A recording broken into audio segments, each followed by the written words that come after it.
Nah, di sini kan kita perlu mengatur mengatur antrian itu kan kalau permintaan lebih besar daripada penawaran. Penawaran kapasitas kita. Jadi itu meminta pelanggan untuk mengantri biasanya berlaku first come first serve, ini sudah kita bahas. Sama menawarkan kepada pelanggan untuk mendaftar lebih dahulu, itu bisa. Nah, ini elemen-elemen sistem queuing itu populasi konsumen. Ketika merencanakan sistem antrian, manajer operasi harus mengetahui pelanggan mereka. Misalnya kayak di restoran buffet ya. Di buffet itu misalnya kan kalau jam-jam rame biasanya jam apa? Kalau tempat makan jam-jam rame jam berapa biasanya?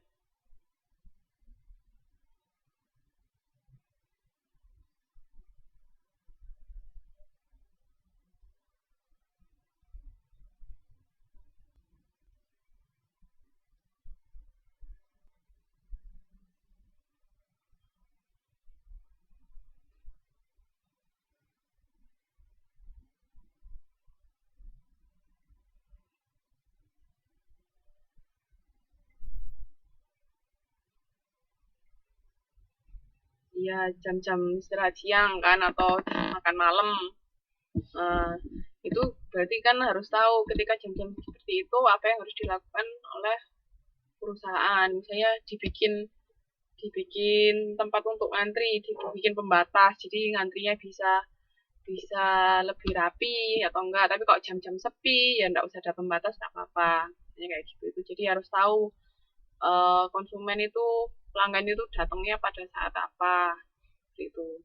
Terus arrival proses ini juga rentang waktu di mana pelanggan datang dibandingkan dengan kapasitas dari proses servis sampai pada tingkat di mana pelanggan datang baik secara individu maupun berkelompok. Jadi misalnya kalau buffet itu kan biasanya muter kan, kita ngambil sendiri makanan-makanan yang kita pengen. Nah itu kira-kira rentang waktunya berapa lama per orang ngambil satu makanan, kita terus cara menyajikan makanannya kayak gimana supaya orang bisa ngambil makanan cepat misalnya seperti itu juga sangat berpengaruh karena kalau misalnya ngantrinya terlalu lama terus makanannya nggak siap misalnya terus orang kan jadi nunggu atau kehabisan kan kalau buffet juga harus cepet ngisi lagi kan kalau misalnya sampai kosong otomatis kan orang akan berhenti nah kalau orang berhenti berarti kan nggak jalan nantinya semakin panjang nah orang-orang sih kan bisa kabur nggak jadi makan namanya juga orang lapar. Masih ingat kan kayak standar toleransi itu ketika kita ke susu, ketika kita tergesa-gesa, hal yang sebenarnya itu biasa, jadi kita merasa kurang oke, ya toh, makanya itu harus dipertimbangkan juga itu. Nah, bulking ini meninggalkan barisan antrian yang panjang dan memutuskan untuk datang kembali pada waktu yang lain. Dan karena saya apalagi untuk orang-orang yang sibuk, nggak mungkin mereka mau menunggu sampai 2 jam hanya untuk makan, misalnya seperti itu. Nah, jam istirahat, misalnya orang kerja kan jam istirahat cuma 1 jam. Nah, kalau dia harus nunggu 2 jam, udah nggak bisa balik ke kantor, kelaparan. Makanya itu harus kita pikirkan dengan seksama. Nah, di sini ada yang namanya konfigurasi antrian. Itu ada single line sama single stage. Jadi kita ngantri cuman ada buka satu counter, kita ngantrinya line-nya lurus. Itu namanya single line, single stage. Terus kalau single line sequential stage, jadi kayak misalnya di Hoka-Hoka Bento atau di buffet itu kan pertama misalnya milih menunya apa, terus milih sayurnya apa, terus nanti minuman, terus sampai ke kasir. Jadi line-nya cuma satu tapi melalui beberapa tahap. Terus kalau parallel line to multiple server, itu maksudnya ada beberapa line, terus bisa milih yang mana. Kayak di McD itu misalnya. Di McD kan ada beberapa kasir, terus antriannya juga beberapa line, atau sesuai dengan kasir yang ada.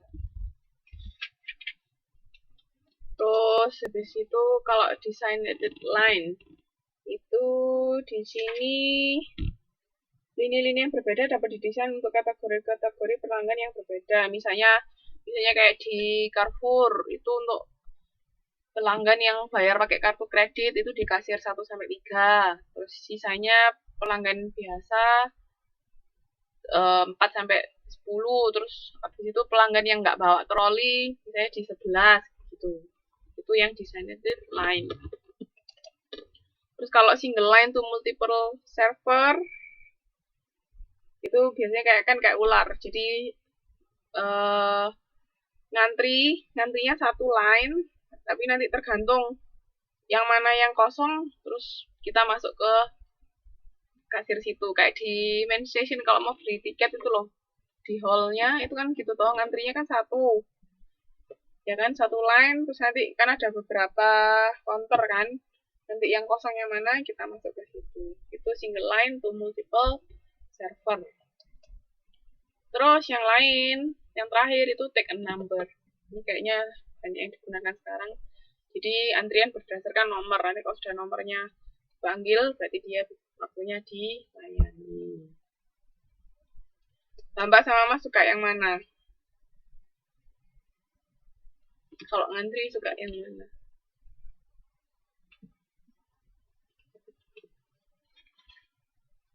Ambil nomor.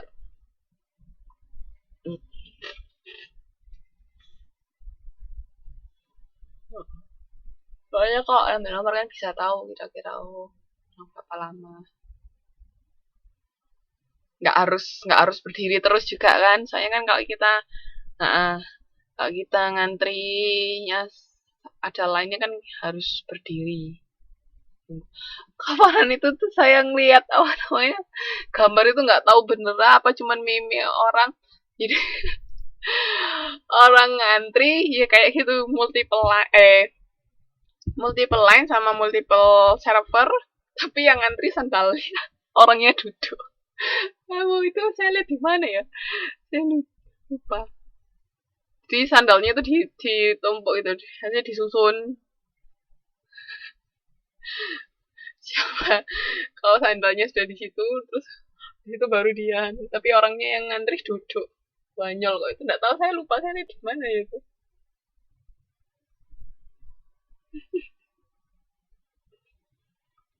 Kreatif orang lain. Sungguh. Ada yang mau ditanyakan nggak? Loh tapi sandalnya tuh majunya piye? Masa orang yang dorong-dorong, yang datang dorong sandalnya?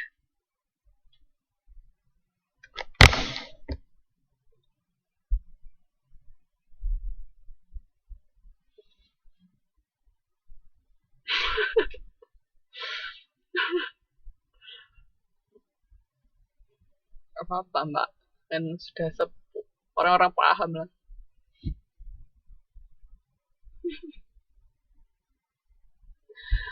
Saya lanjutkan ya. Terus ini ada yang namanya reneging, itu keputusan pelanggan untuk meninggalkan antrian sebelum mencapai akhir antrian karena waktu yang diperlukan lebih lama dengan yang diperkirakan, itu bisa. Jadi ini langsung meninggalkan karena terlalu lama ngantri kan. Kalau bulking tadi dia berpikiran untuk kembali lagi di lain waktu.